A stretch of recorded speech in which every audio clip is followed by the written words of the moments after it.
Halo,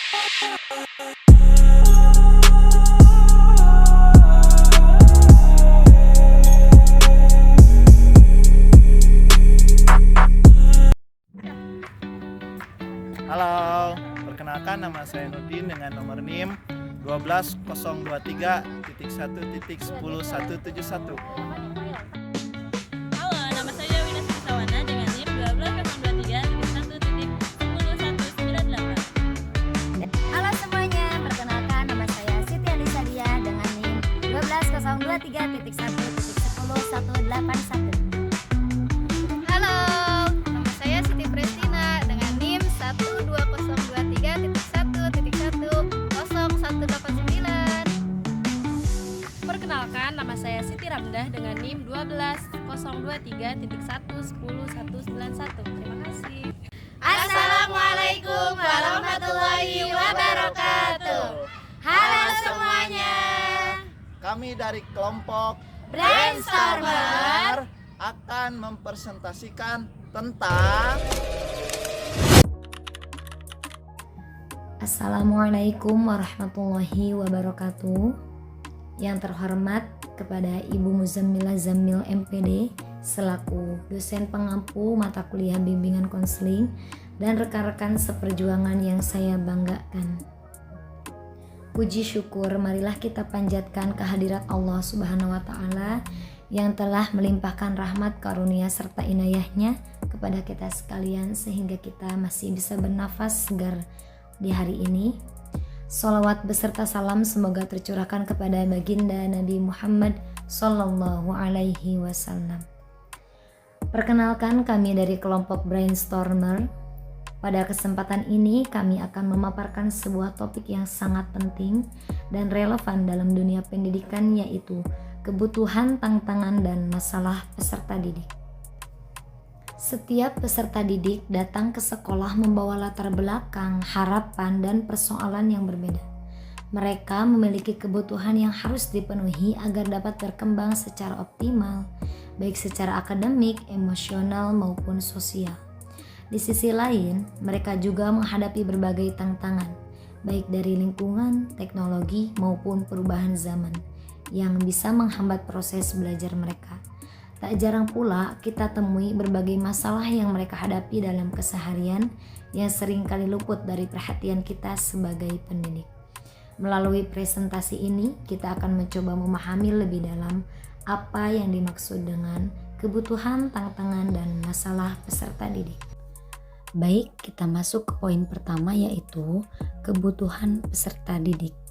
Nah, kebutuhan peserta didik di sini adalah sesuatu kebutuhan yang harus didapatkan oleh peserta didik untuk mendapat kedewasaan ilmu. Maksudnya apa? Nah, kebutuhan peserta di sini adalah segala hal yang penting dan harus dipenuhi agar anak-anak bisa belajar dengan baik dan berkembang sesuai usianya. Nah, kebutuhan ini juga banyak sekali jenisnya. Kebutuhan ini bisa berupa makanan yang sehat, rasa aman, perhatian dari guru, teman yang baik, hingga cara belajar yang menyenangkan.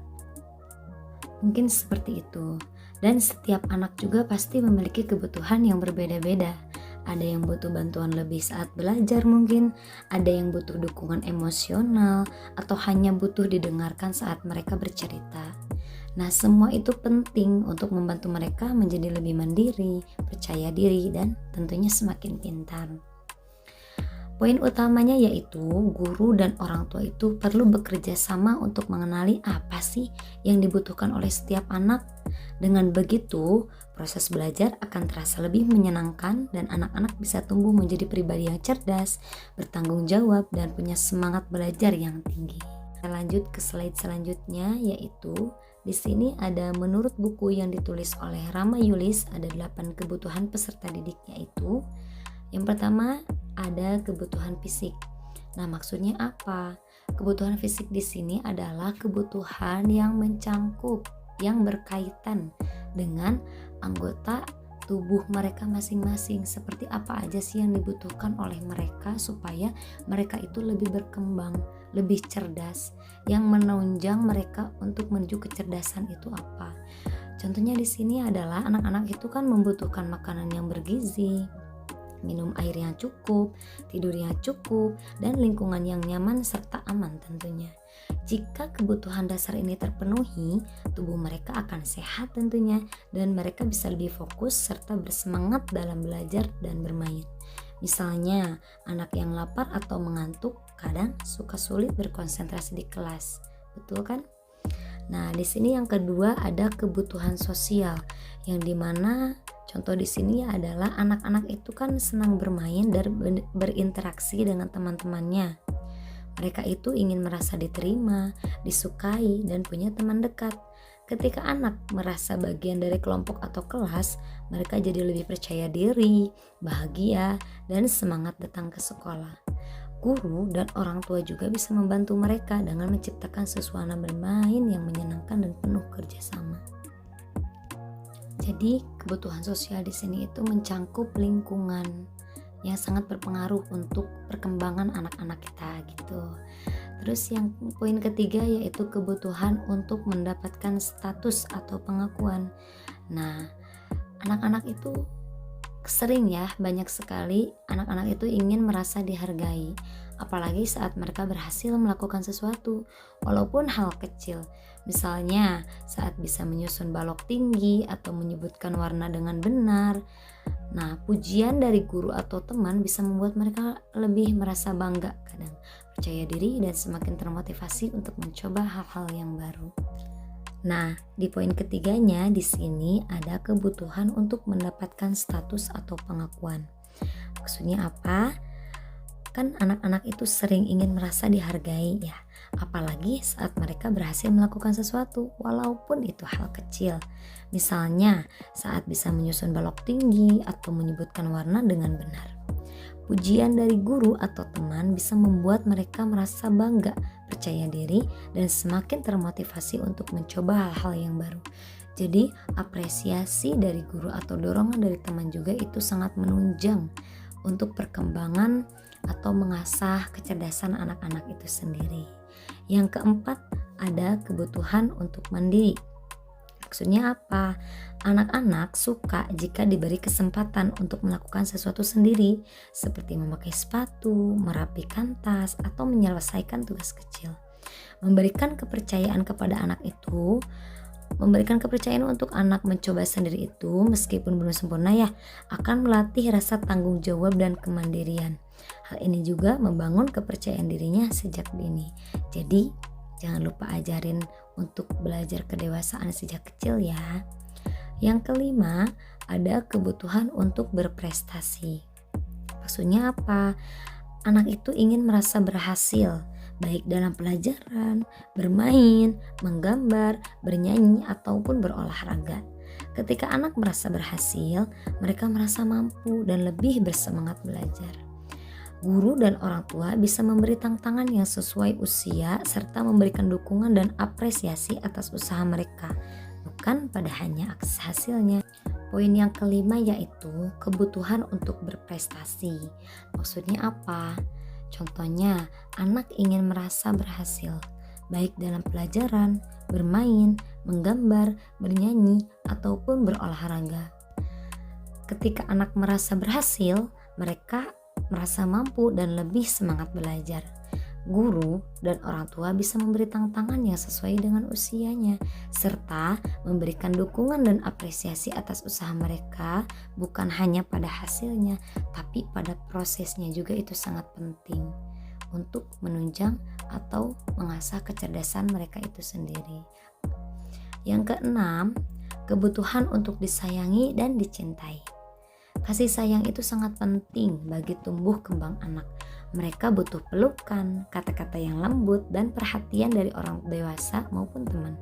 Saat anak merasa dicintai, mereka merasa aman dan lebih terbuka untuk belajar, bermain, serta mengekspresikan diri. Betul tidak? Hubungan yang penuh cinta adalah pondasi yang sangat kuat untuk perkembangan emosional anak. Nah, poin yang ketujuhnya yaitu kebutuhan untuk curhat atau bercerita. Nah, anak-anak seringkali ya punya banyak hal yang ingin mereka ceritakan, entah itu pengalaman yang menyenangkan atau perasaan sedih dan bingung. Mereka butuh orang dewasa yang mau mendengarkan tanpa menghakimi. Saat didengarkan, Anak merasa dimengerti, dihargai, dan lebih nyaman dalam menjalani hari-harinya. Di poin ke-8-nya, kebutuhan untuk memiliki filsafat hidup atau nilai dan arah hidup. Maksudnya apa sih? Seiring bertumbuh anak-anak kita berkembang, anak mulai bertanya tentang hal-hal yang lebih mendalam, seperti apa yang benar dan apa yang salah. Apa arti dari kebaikan dan mengapa kita harus berbagi? Biasanya kayak gitu ya. Ini adalah awal dari pembentukan nilai dan karakter. Guru dan orang tua bisa membantu dengan memberi contoh yang baik. Contohnya menjawab pertanyaan mereka dengan benar, serta membiasakan mereka berpikir dan bertanya. Mungkin itu adalah 8 kebutuhan peserta didik menurut Ramayulis. Lanjut ke materi selanjutnya, yaitu tantangan peserta didik. Nah, tantangan peserta didik di sini adalah upaya untuk menggugah tekad untuk meningkatkan kemampuan mengatasi masalah. Nah, maksudnya apa? Tantangan peserta didik di sini adalah hal-hal yang mendorong anak untuk lebih kuat dan berusaha lebih baik dalam menghadapi kesulitan tentunya. Nah, misalnya saat mereka merasa pelajaran sulit, tidak punya teman, atau gagal dalam ujian, semua itu bisa menjadi tantangan yang baik yang membantu mereka belajar sabar, semangat, dan pantang menyerah tentunya. Nah, dengan menghadapi berbagai tantangan, peserta didik ini bisa belajar. Yang pertama, memecahkan masalah sendiri. Yang kedua, menjadi lebih mandiri. Yang ketiga, meningkatkan kemampuan berpikir dan emosi. Yang keempat, bisa membangun mental yang tangguh. Nah, jadi tantangan itu bukan penghalang tentunya, tapi justru kesempatan untuk berkembang menjadi lebih baik. Ya. Nah, tantangan peserta didik di sini adalah berbagai rintangan atau hambatan yang mereka hadapi dalam proses belajar dan kehidupan sehari-hari. Tapi bukan sekedar halangan, tantangan justru bisa menjadi pemicu semangat untuk tumbuh, belajar, dan memperbaiki diri. Nah, tujuan dari tantangan itu sendiri apa sih? Nah, tantangan juga bertujuan untuk membentuk mental yang kuat, melatih kemampuan berpikir kritis, mengasah kreativitas dan menyelesaikan masalah, mendorong percaya diri dan semangat berusaha tentunya. Tapi apa aja sih contoh tantangan yang sering dihadapi peserta didik? Banyak ya.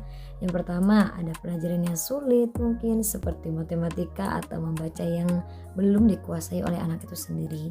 Yang kedua, tidak percaya diri, selalu takut salah saat berbicara di depan kelas. Yang ketiga, kurangnya dukungan, tidak ada yang membantu belajar di rumah. Contohnya ya, yang paling penting itu adalah dukungan orang tua dari rumah. Terus yang keempat, masalah sosial, sulit berteman atau merasa tidak diterima. Yang kelima, tekanan dari lingkungan seperti tuntutan nilai tinggi atau dibanding-bandingkan. Jadi setiap usaha dan ikhtiar yang sudah anak-anak kita lakukan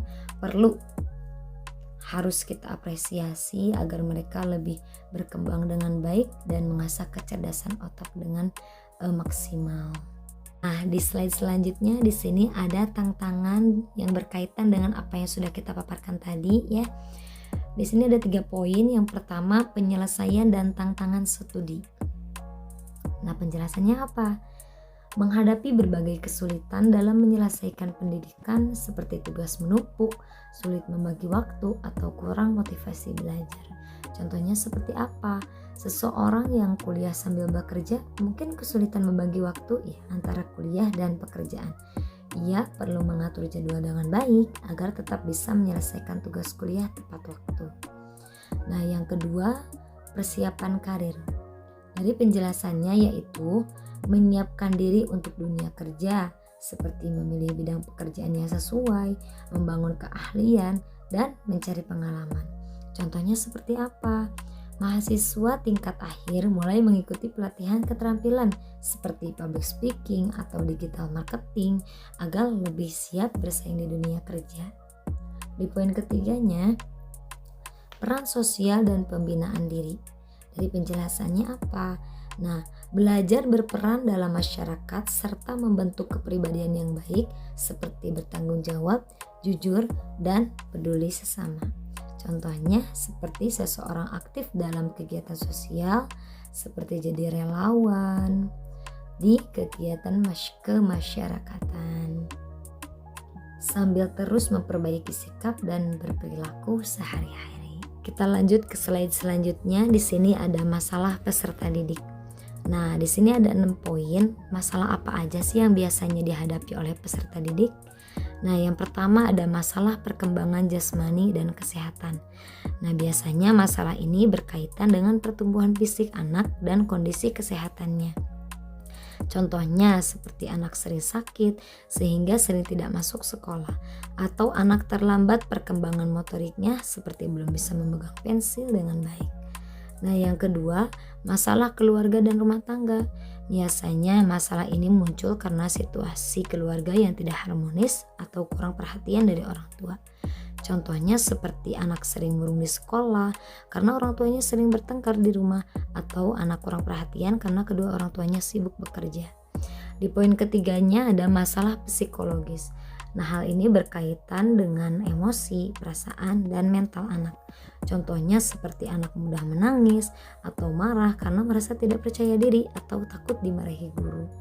Yang keempat, masalah sosial. Nah, yang dimana masalah ini muncul saat anak kesulitan bergaul atau berinteraksi dengan teman-temannya. Contohnya, anak cenderung menyendiri dan tidak mau bermain bersama teman karena merasa tidak diterima. Di poin kelimanya ada masalah kesulitan dalam belajar. Nah, anak ini biasanya mengalami hambatan dalam memahami pelajaran. Contohnya, anak itu sulit membaca atau menulis meskipun sudah diajarkan berulang kali. Bisa jadi karena gangguan belajar seperti disleksia tentunya ya. Terus yang keenam, masalah motivasi. Nah, anak tidak memiliki semangat atau dorongan untuk belajar jika tidak ada motivasi.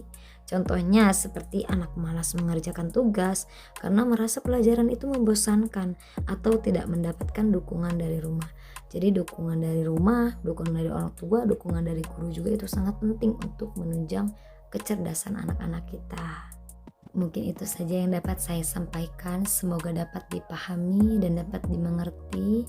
Sebagai kesimpulannya, kebutuhan, tantangan, dan masalah peserta didik merupakan aspek yang sangat penting yang perlu dipahami dalam proses pendidikan.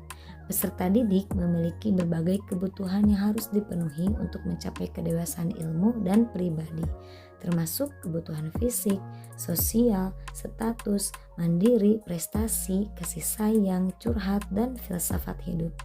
Di sisi lain, peserta didik juga menghadapi berbagai tantangan seperti penyelesaian studi, persiapan karir, dan peran sosial. Namun, peserta didik juga mengalami berbagai masalah seperti masalah kesehatan, keluarga, psikologis, sosial, kesulitan belajar, dan motivasi. Dengan memahami kebutuhan, tantangan, dan masalah peserta didik, pendidik dapat memberikan dukungan dan bantuan yang dapat untuk membantu peserta didik mencapai potensi maksimal mereka.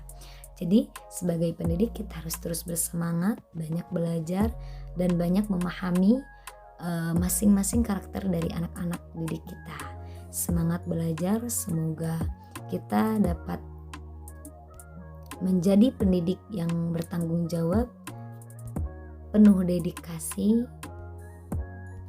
dan mencetak generasi anak-anak yang lebih baik untuk membangun negara yang lebih sejahtera. Terima kasih. Sekian dari saya. Wassalamualaikum warahmatullahi wabarakatuh.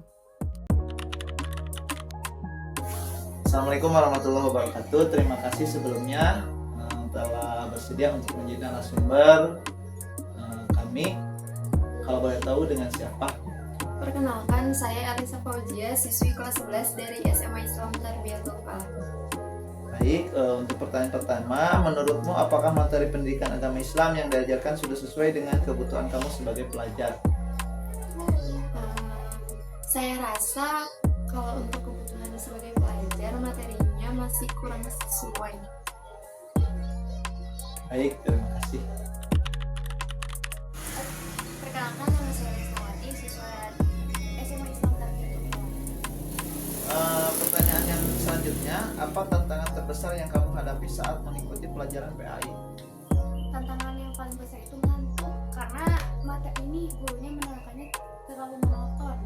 Jadi dari awal sampai akhir, misal kita literasi, tapi guru tuh menerangkan dari awal sampai akhir itu dengan kayak ceramah gitu Pak.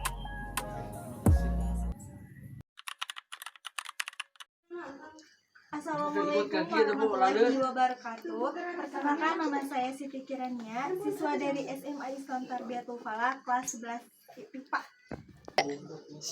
Baik, pertanyaan yang ketiga, menurut kamu apa yang perlu diperbaiki dari pelajaran PAI di sekolah agar lebih menarik dan bermakna?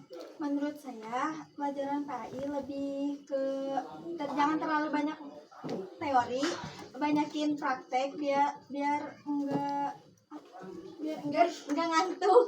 Metode pelajarannya ubah biar seru gitu.